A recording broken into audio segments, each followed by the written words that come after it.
ॐ श्री गणेशाय नमः। ॐ श्री महालक्ष्म्ये नमः। अथ कनकधारास्तोत्रम्। ध्यानम्। ॐ वन्दे वन्दारुमन्दारमिन्दिरानन्दकन्दलम् अमन्दानन्दसन्दोह बन्धुरं सिन्दूराननम्। ॐ श्री महालक्ष्म्ये नमः। अथ स्तोत्रम्। अङ्गमहरेः पुलकभूषणमाश्रयन्ते भृङ्गाङ्गनेव मुकुलाभरणं तमालम् अङ्गीकृताखिलविभूतिरपाङ्गलीला माङ्गल्यदास्तु मम मङ्गलदेवतायाः। मुग्धा मुहुर्विदधति वदने मुरारेः प्रेमत्रपाप्रणिहितानि गतागतानि। मालादृशो मधुकरीव महोत्पलेया सा मे श्रियं दिशतु सागरसम्भवायाः। विश्वामरेन्द्रपदवे भ्रमदानदक्ष्यम् आनन्दहेतुरधिकं मुरवे द्विषोऽपि। ईशन्निषीदतु मयि क्षणमीक्षणार्धम् इन्दीवरोदरसहोदरमिन्दिरायाः।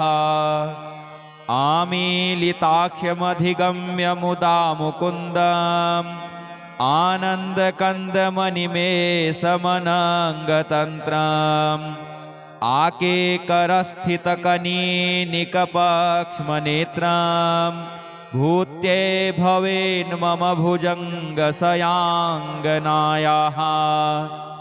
बाह्यान्तरे मधुजितः श्रितकौस्तुभेया हारावलीवहरनीलमयी विभाति।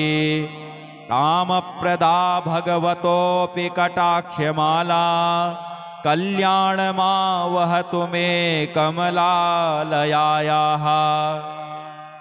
कालाम्बुदालिललितो रसिकैटभारेः धाराधरे स्फुरति या तडिदङ्गनेव। मातुः समस्तजगतां महनीयमूर्तिः भद्राणि मे दिशतु भार्गवनन्दनायाः। प्राप्तं पदं प्रथमतः खलु यत्प्रभावात् माङ्गल्यभाजि मधुमाथिनि मन्मथेन। मय्यापतेत्तदिह मन्थरमीक्षणार्धम् मन्दालशं च मकरालयकन्यकायाः। दद्यादयानुपवनो द्रविणाम्बुधाराम् अस्मिन्न किञ्चन विहङ्गसि सौविषण्णे। दुष्कर्मघर्ममपनीय चिराय दूरं नारायण प्रणयिनी नयनाम्बुवाहः। इष्टाविशिष्टमतयोऽपि यया दयार्द्र दृष्ट्या त्रिविष्टपपदं सुलभं लभन्ते। दृष्टिः प्रहष्टकमलोदरदीप्तिरिष्टां पुष्टिं कृषीष्ट मम पुष्करविष्टरायाः। गीर्देवतेति गरुडध्वजसुन्दरीति शाकम्भरीति शशिशेखरवल्लभेति। सृष्टिस्थितिप्रलयकेलिषु संस्थितायै तस्यै नमस्त्रिभुवने कगुरोस्तरुण्यै। श्रुत्यै नमोऽस्तु शुभकर्मफलप्रसूत्यै रत्यै नमोऽस्तु रमणीयगुणार्णवायै। शक्त्यै नमोऽस्तु शतपत्रनिकेतनायै पुष्ट्यै नमोऽस्तु पुरुषोत्तमवल्लभायै। नमोऽस्तु नालीकनिभाननायै नमोऽस्तु दुग्धोदधिजन्मभूम्यै। नमोऽस्तु सोमामृतसोदरायै नमोऽस्तु नारायणवल्लभायै सम्पत्कराणि सकलेन्द्रियनन्दनानि साम्राज्यदानविभवानि सरोरुहाक्षी त्वद्वन्दनानि दुरिताहरणोद्यतानि मामेव मातरनिशं कलयन्तु मान्ये यत्कटाक्षसमुपासनाविधिः सेवकस्य सकलार्थसम्पदः सन्तनोति वचनाङ्गमानसैः त्वां मुरारिहृदयेश्वरीं भजामि सरसिजनिलये सरोजहस्ते धवलतमांशुकगन्धमाल्यशोभे भगवति हरिवल्लभे मनोज्ञे त्रिभुवनभूतिकरि प्रसीद मह्यम् दिग्हस्तिभिः कनककुम्भमुखावसृष्ट स्वरवाहिनी विमलचारुजलत्प्लुताङ्गीं प्रातर्नमामि जगतां जननीमशेष लोकाधिनाथ गृहिणीममृताब्धिपुत्रीं कमले कमलाक्ष वल्लभे त्वं करुणापूरतरङ्गितैरपाङ्गैः अवलोकय माम किञ्चनानां प्रथमं पात्रमकृत्रिमं दयायाः स्तुवन्ति ये स्तुतिभिरमेभिरन्वहं त्रयीमयीं त्रिभुवनमातरं रमां गुणाधिका गुरुतरभाग्यभागिनो भवन्ति ते भुवि बुधभाविताशयाः नमोऽस्तु हेमाम्बुजपीठिकायै नमोऽस्तु भूमण्डलनायिकायै नमोऽस्तु देवादिदयापरायै नमोऽस्तु सारङ्गयुधवल्लभायै नमोऽस्तु देव्ये भृगुनन्दनायै नमोऽस्तु विष्णोरुरसिस्थितायै नमोऽस्तु लक्ष्मे कमलालयायै नमोऽस्तु दामोदरवल्लभायै नमोऽस्तु कान्ते कमलेक्षणायै नमोऽस्तु भूत्यै भुवनप्रसूत्यै नमोऽस्तु देवादिभिरर्चितायै नमोऽस्तु नन्दात्मजवल्लभायै देवी प्रसीद जगदीश्वरि लोकमातः कल्याणगात्रिकमलेक्षणजीवनाथे दारिद्र्यभीतिहृदयं शरणागतं माम् आलोकय प्रतिदिनं सदयैरपाङ्गैः आलोकय प्रतिदिनं सदयैरपाङ्गैः ॐ श्री महालक्ष्म्ये नमः इति श्री कनकधारा स्तोत्रम् श्री जगदम्बार्पणमस्तु। ॐ श्री महालक्ष्म्ये नमः। अथ लक्ष्मी स्तोत्रम्। देवाऊचुः ॐ नमः श्रियै लोकधान्यै ब्रह्ममात्रे नमो नमः। नमस्ते पद्मनेत्रायै पद्ममुख्यै नमो नमः। प्रसन्नमुखपद्मायै पद्मकान्त्यै नमो नमः। नमो बिल्ववनस्थायै विष्णुपत्न्यै नमो नमः।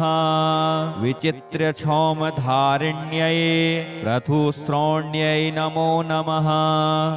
पक्वबिल्वफलापीन तुङ्गस्तन्यै नमो नमः। सुरक्तपद्मपत्राभ करपादतले शुभे सुरत्राङ्गदकेयूर काञ्चीनूपुरशोभिते यक्षकर्दमसंलिप्त सर्वाङ्गे कटकोज्ज्वले माङ्गल्याभरणैश्चित्रैर्मुक्ताहारैर्विभूषिते ताटङ्कैरवतंसैश्च शोभमानमुखाम्बुजे पद्महस्ते नमस्तुभ्यं प्रसीद हरिवल्लभे। ऋग्यजुः सामरूपायै विद्यायै ते नमो नमः। प्रसीदास्मान् कृपादृष्टि पातेरालोकयाब्धिजे ये दृष्टास्ते त्वया ब्रह्म रुद्रेन्द्रत्वं समाप्नुयुः। ॐ श्री महालक्ष्म्ये नमः इति श्री लक्ष्मी स्तोत्रम्। अथ कनकधारा स्तोत्रम्। ध्यानम्।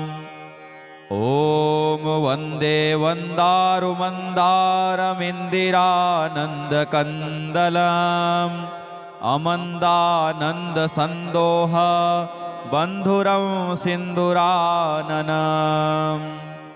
ॐ श्री महालक्ष्म्ये नमः। अथ स्तोत्रम्। अङ्गमहरेः पुलकभूषणमाश्रयन्ते भृङ्गाङ्गनेव मुकुलाभरणं तमालम् अङ्गीकृताखिलविभूतिरपाङ्गलीला माङ्गल्यदास्तु मम मङ्गलदेवतायाः। मुग्धा मुहुर्विदधति वदने मुरारेः प्रेमत्रपा प्रणिहितानि गतागतानि। मालादृशो मधुकरीव महोत्पलेया सा मे श्रियं दिशतु सागरसम्भवायाः।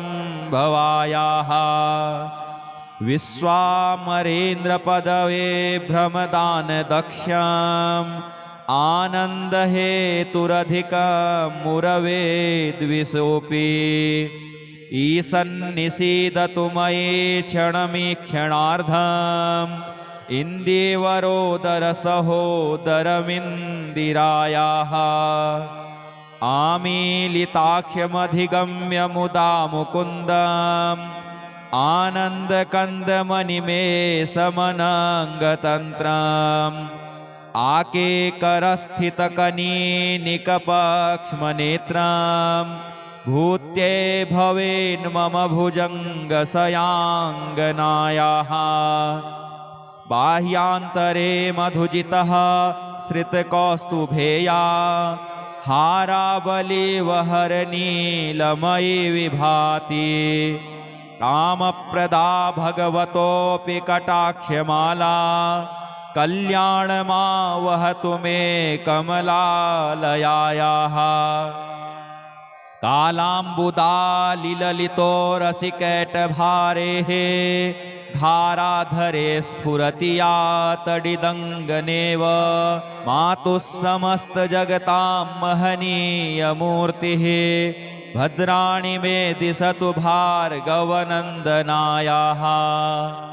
प्राप्तं पदं प्रथमतः खलु यत्प्रभावात् माङ्गल्यभाजि मधुमाथिनि मन्मथेन। मय्यापतेत्तदिह मन्थरमीक्षणार्धं मन्दालशं च मकरालयकन्यकायाः।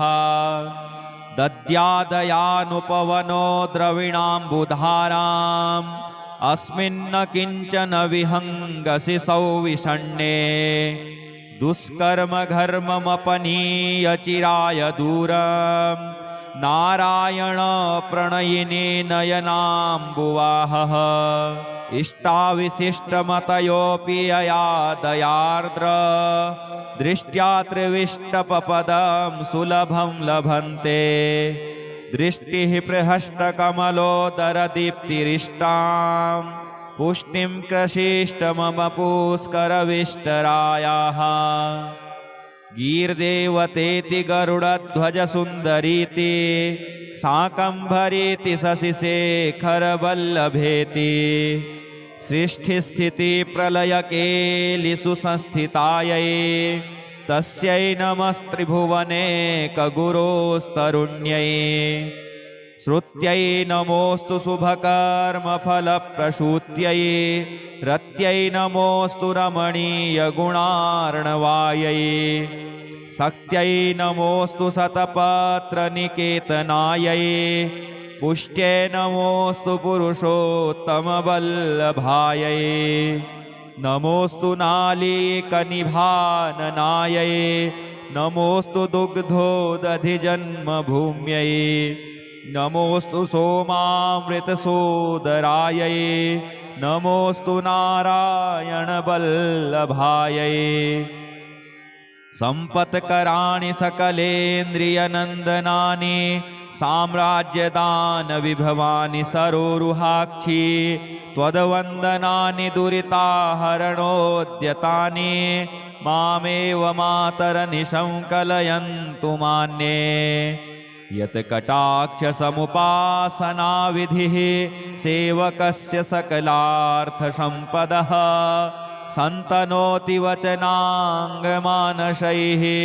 त्वां मुरारिहृदयेश्वरीं भजामि सरसिजनिलये सरोजहस्ते धवलतमांशुकगन्धमाल्यशोभे भगवति हरिवल्लभे मनोज्ञे त्रिभुवनभूतिकरिप्रसीद मह्यम् दिग्हस्तिभिः कनककुम्भमुखावसृष्ट स्वरवाहिनी विमलचारुजलत्प्लुताङ्गीं प्रातर्नमामि जगतां जननीमशेष लोकाधिनाथ गृहिणीममृताब्धिपुत्रीं कमले कमलाक्ष्य वल्लभे त्वं करुणापूरतरङ्गितैरपाङ्गैः अवलोकय माम किञ्चनानां प्रथमं पात्रमकृत्रिमं दयायाः स्तुवन्ति ये स्तुतिभिरमेभिरन्वहं त्रयीमयीं त्रिभुवनमातरं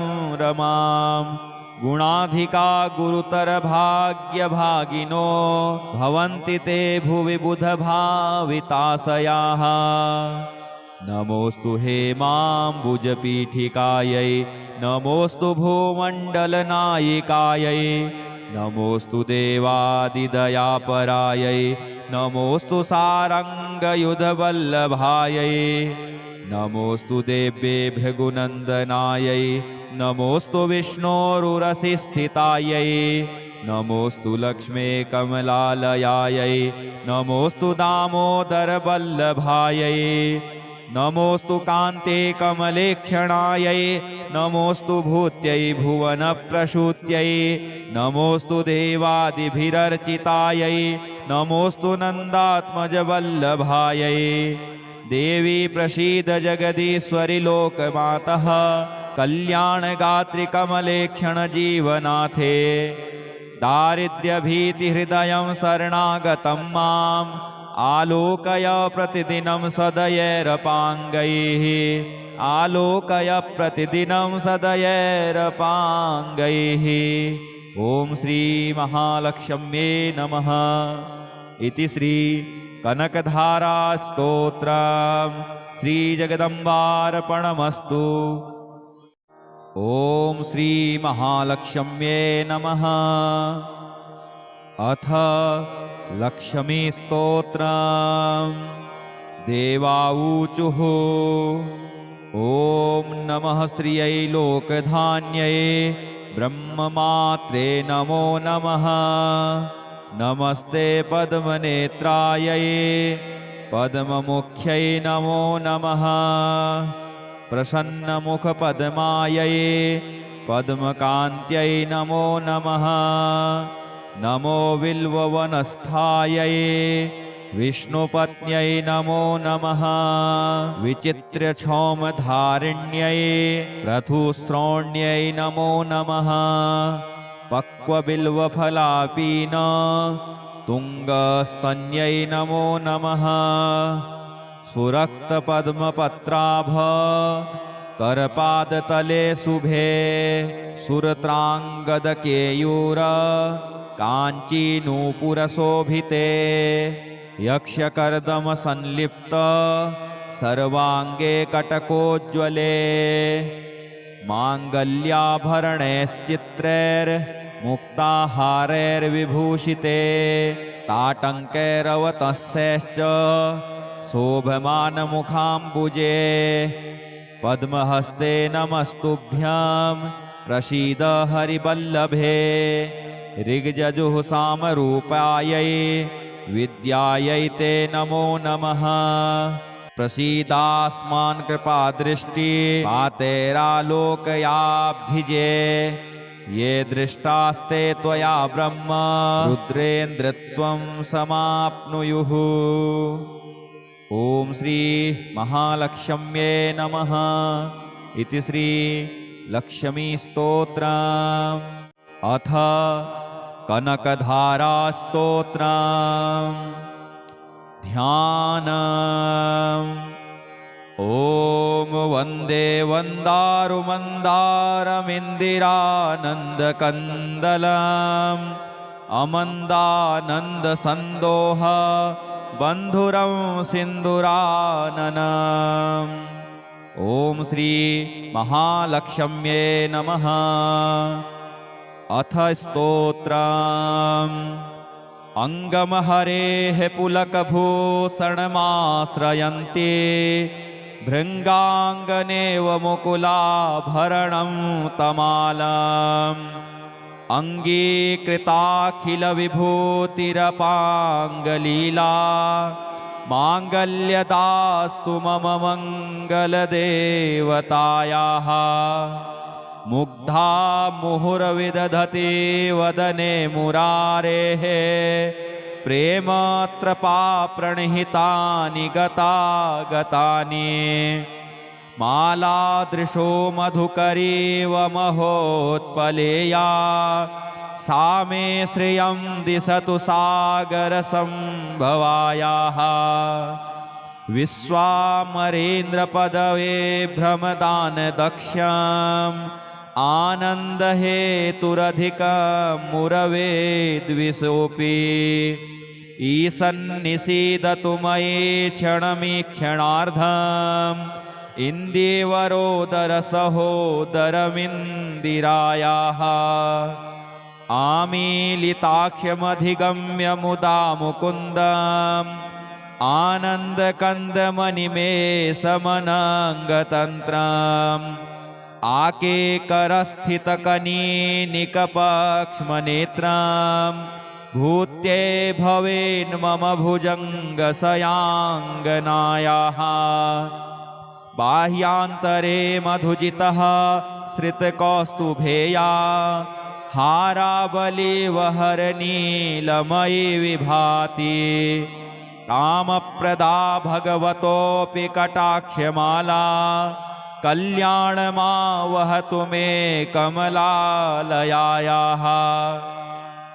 कालाम्बुदालिललितो रसिकैटभारेः धाराधरे स्फुरति या तडिदङ्गनेव मातुः समस्तजगतां महनीयमूर्तिः भद्राणि मे दिशतु भार्गवनन्दनायाः।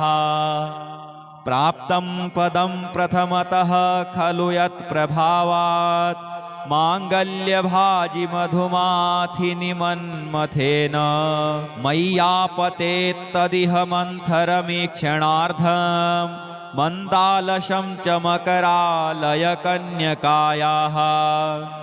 दद्यादयानुपवनो द्रविणाम्बुधाराम् अस्मिन्न किञ्चन विहङ्गसि सौविषण्णे दुष्कर्मघर्ममपनीय चिराय दूरम् नारायण प्रणयिनी नयनाम्बुवाहः। इष्टाविशिष्टमतयोऽपि यया दयार्द्र दृष्ट्या त्रिविष्टपपदं सुलभं लभन्ते दृष्टिः प्रहष्टकमलोदरदीप्तिरिष्टां पुष्टिं कृषीष्ट मम पुष्करविष्टरायाः।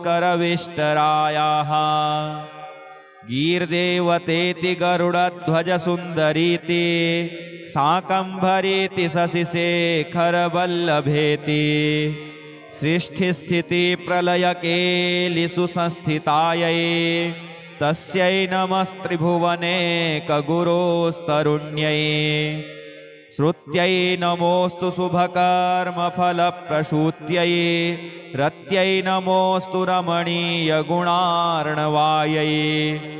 शक्त्यै नमोऽस्तु शतपत्रनिकेतनायै पुष्ट्यै नमोऽस्तु पुरुषोत्तमवल्लभायै। नमोस्तु नालीकनिभाननायै नमोस्तु दुग्धोदधिजन्मभूम्यै नमोस्तु सोमामृतसोदरायै नमोस्तु नारायणवल्लभायै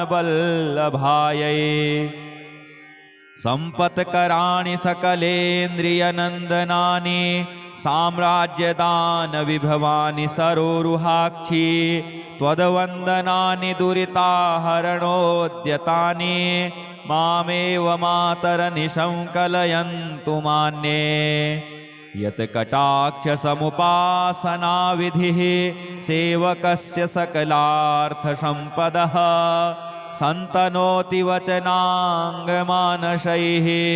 त्वां मुरारिहृदयेश्वरीं भजामि सरसिजनिलये सरोजहस्ते धवलतमांशुकगन्धमाल्यशोभे भगवति हरिवल्लभे मनोज्ञे त्रिभुवनभूतिकरिप्रसीद मह्यम् दिग्हस्तिभिः कनककुम्भमुखावसृष्ट स्वरवाहिनी विमलचारुजलत्प्लुताङ्गीं प्रातर्नमामि जगतां जननीमशेष लोकाधिनाथ गृहिणीममृताब्धिपुत्रीं कमले कमलाक्ष्य वल्लभे त्वं करुणापूरतरङ्गितैरपाङ्गैः अवलोकय माम किञ्चनानां प्रथमं पात्रमकृत्रिमं दयायाः स्तुवन्ति ये स्तुतिभिरमेभिरन्वहं त्रयीमयीं त्रिभुवनमातरं रमां गुणाधिका गुरुतरभाग्यभागिनो भवन्ति ते भुवि बुधभाविताशयाः नमोस्तु हेमाम्बुजपीठिकायै नमोस्तु भूमण्डलनायिकायै नमोस्तु देवादिदयापरायै नमोस्तु सारङ्गयुधवल्लभायै नमोस्तु देव्ये भृगुनन्दनायै नमोस्तु विष्णोरुरसिस्थितायै नमोस्तु लक्ष्मे कमलालयायै नमोस्तु दामोदरवल्लभायै नमोस्तु कान्ते कमलेक्षणायै नमोस्तु भूत्यै भुवनप्रसूत्यै नमोस्तु देवादिभिरर्चितायै नमोस्तु नन्दात्मजवल्लभायै देवी प्रसीद जगदीश्वरि लोकमातः कल्याणगात्रिकमलेक्षणजीवनाथे दारिद्र्यभीतिहृदयं शरणागतं माम् आलोकय प्रतिदिनं सदयैरपाङ्गैः आलोकय प्रतिदिनं सदयैरपाङ्गैः ॐ श्री महालक्ष्म्ये नमः इति श्री कनकधारा स्तोत्रम् श्री जगदम्बार्पणमस्तु। ॐ श्री महालक्ष्म्ये नमः। अथ लक्ष्मी स्तोत्रम्।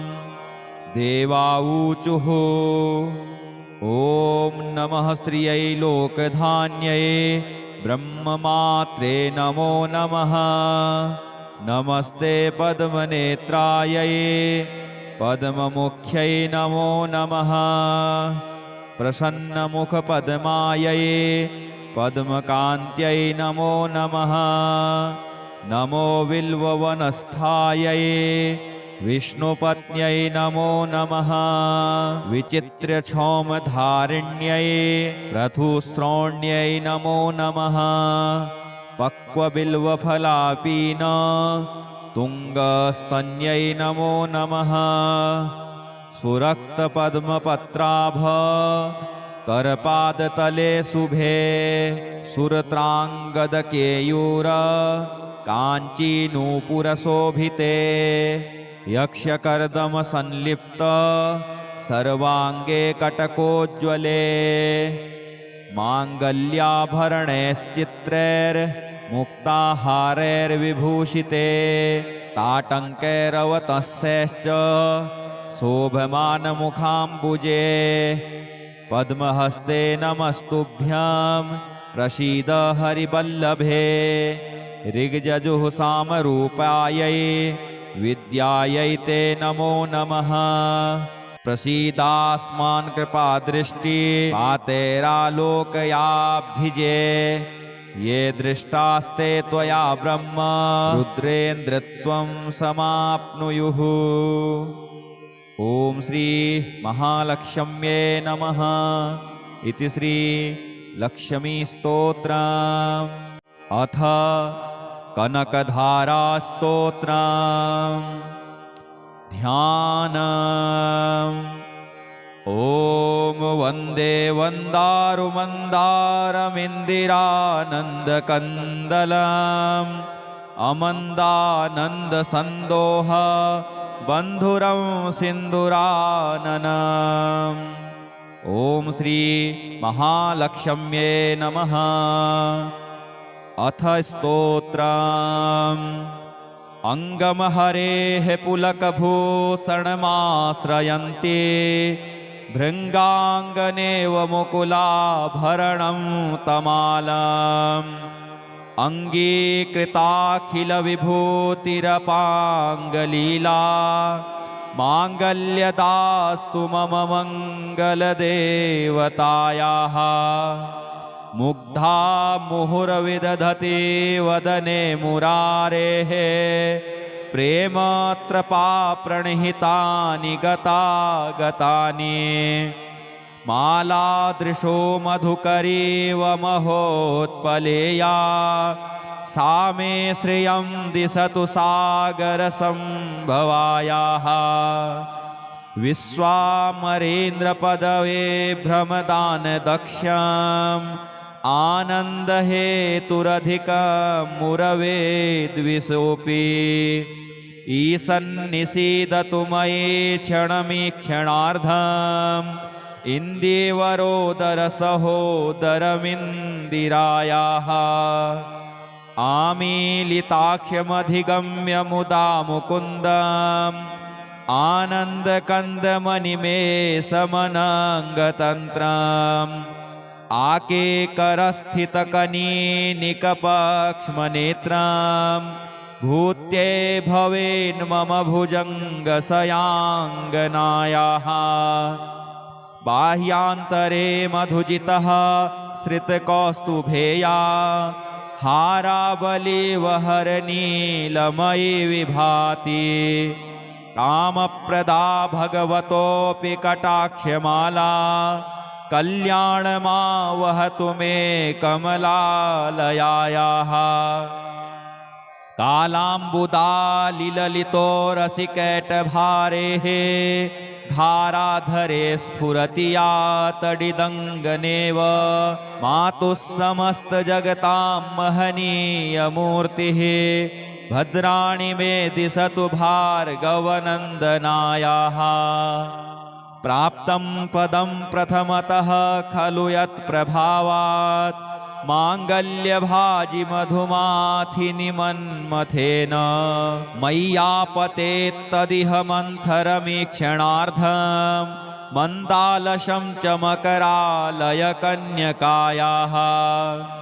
दद्यादयानुपवनो द्रविणाम्बुधाराम् अस्मिन्न किञ्चन विहङ्गसि सौविषण्णे दुष्कर्मघर्ममपनीय चिराय दूरं नारायण प्रणयिनी नयनाम्बुवाहः।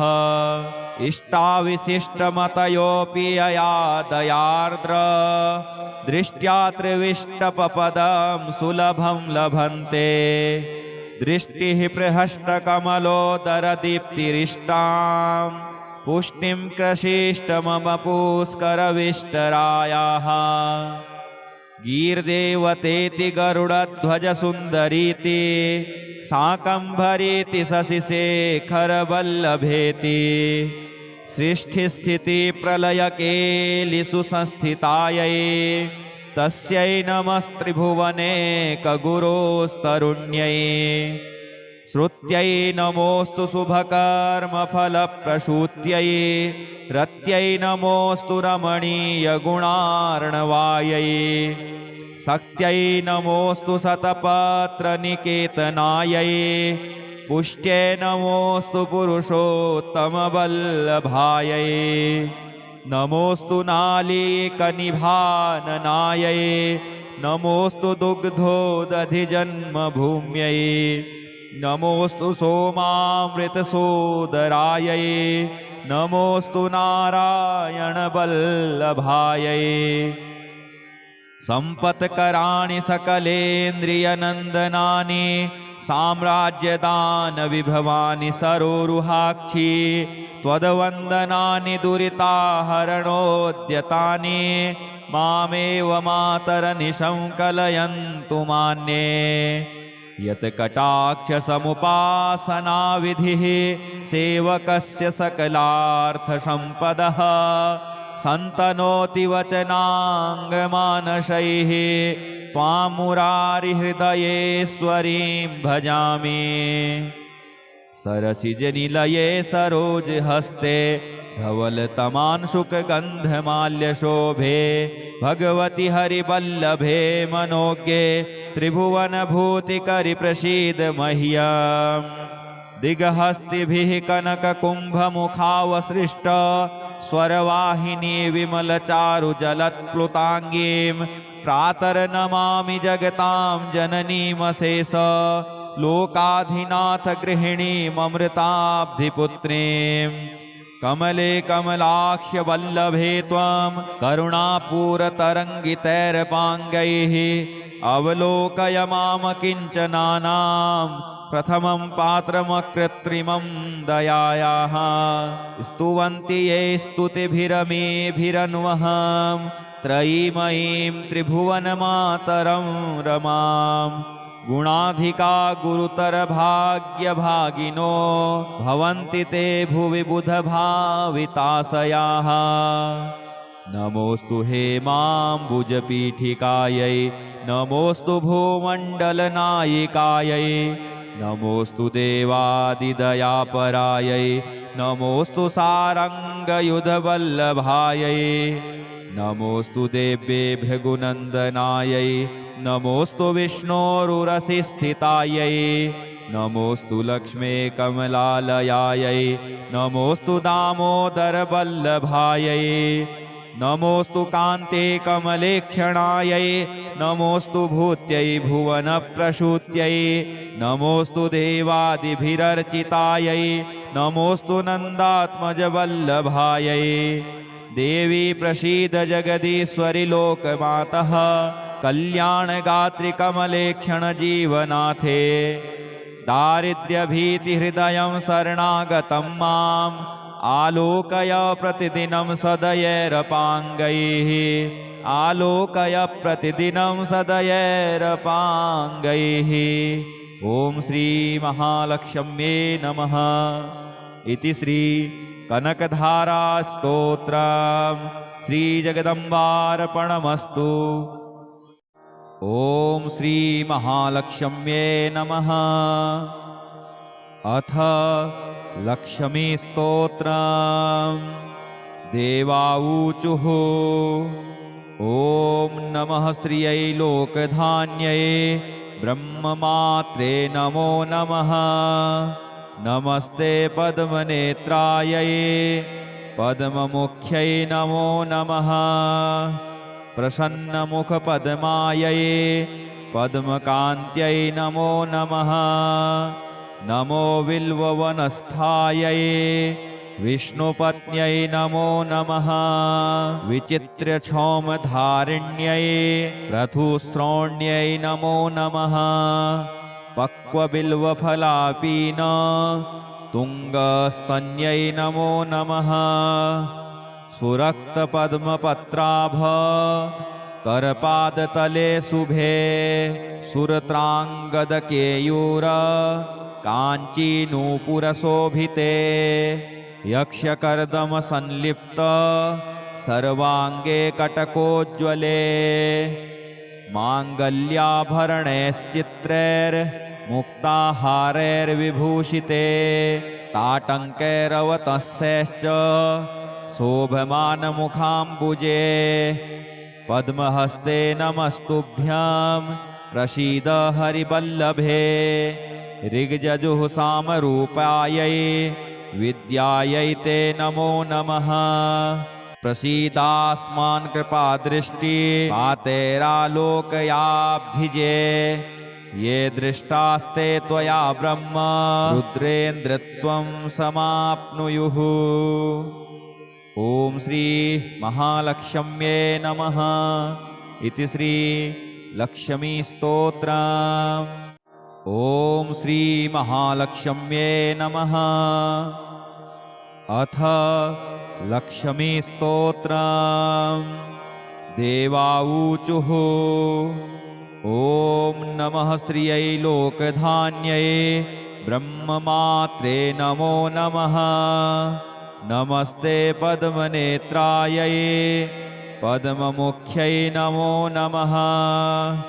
प्रसन्नमुखपद्मायै पद्मकान्त्यै नमो नमः।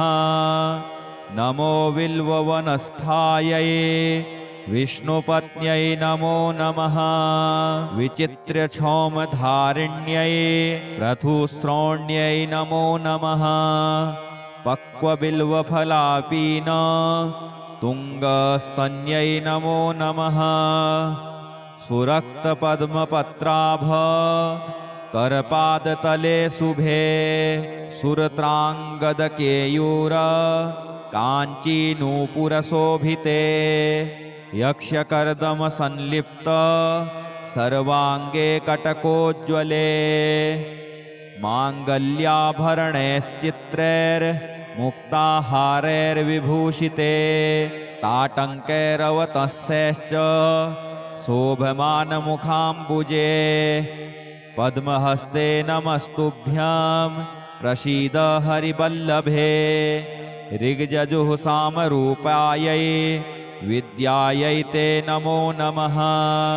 प्रसीदास्मान् कृपादृष्टि मातेरालोकयाब्धिजे ये दृष्टास्ते त्वया ब्रह्म रुद्रेन्द्रत्वं समाप्नुयुः। ॐ श्री महालक्ष्म्ये नमः इति श्री लक्ष्मी स्तोत्रम्।